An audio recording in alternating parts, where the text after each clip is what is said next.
Okay, well, in the previous lesson we add the width and the height. Now let's say we want to put a background with a good color or image.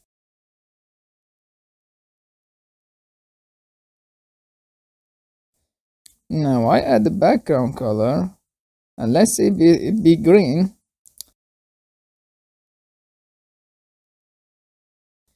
Now if you pay attention here, you will see that we have a little white background here. Usually when we create a HTML, the HTML system automatically adds margin and a padding. At least it should be beautiful in the HTML. And yeah, it's very beautiful. But not important now. Because we have a cut, I will make a star. I will now remove it.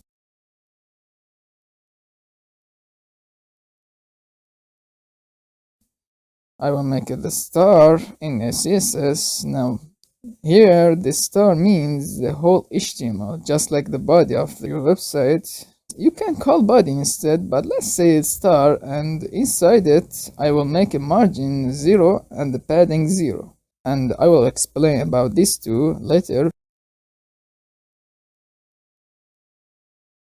Let's just focus on the background, and I will make a box sizing border box so that our website is a box and the problem is solved. As you can see in our website, and you can see the white color is gone. Now every time if you start a new project for a new website, just copy this star and paste it. You don't need to memorize it every time to use it. Just copy and paste, it's enough. Now if you want to add image, we will go to this all further. We will add the background image.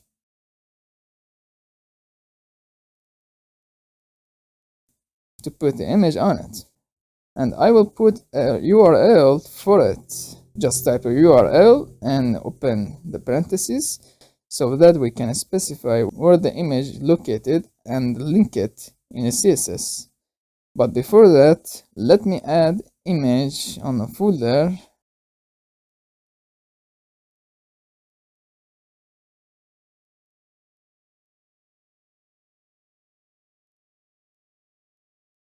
Okay, URL is the same of src but in a code CSS version. I will create a folder for image and call it image or images. I will take this image inside it to be ready to link it. Okay, now I made the folder and put image on it. And now I will put it in the URL, but maybe you don't know how to link a folder on the URL of the src. Now I will explain about that. In order to specify where is it, I will write the image because the name of my folder is image. I put an image in the URL, but he need to know what the image name is. So we will use a slash to call the image name with the format of the image. And the format of the image is JPG or PNG. Now we will write the name of the image. You also know that you cannot directly write the name of the image because it is placed in the folder.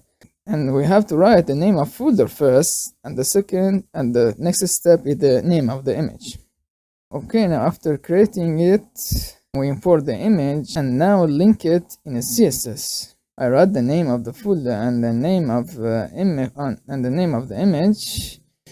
Well, here you can see that the size is too big, and if you not see your text, because the text color is black, and we can change the color, but let me finish the background code. I will add the background size and type cover, or you can add a number if you want to be, but let's say cover to fit 100% of the width and 100 VH height.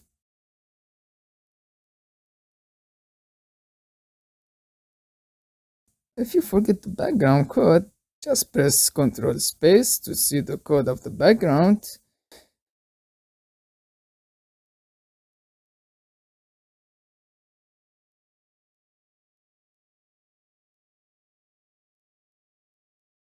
Well, I made the cover up to 100% width and the height of should be 100 VH. Now sometimes our image moves to the right or the left.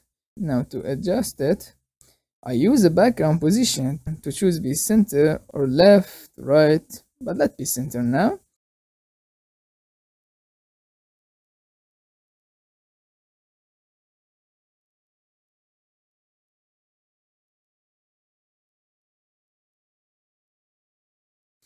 Okay, and here we go. And this is our lesson. Now let's go make a background for yourself for a simple quiz. Oh, by the way, if you want the whole website to use the background, you can add the background code to a star or any body, and the whole body of the CSS should be colored.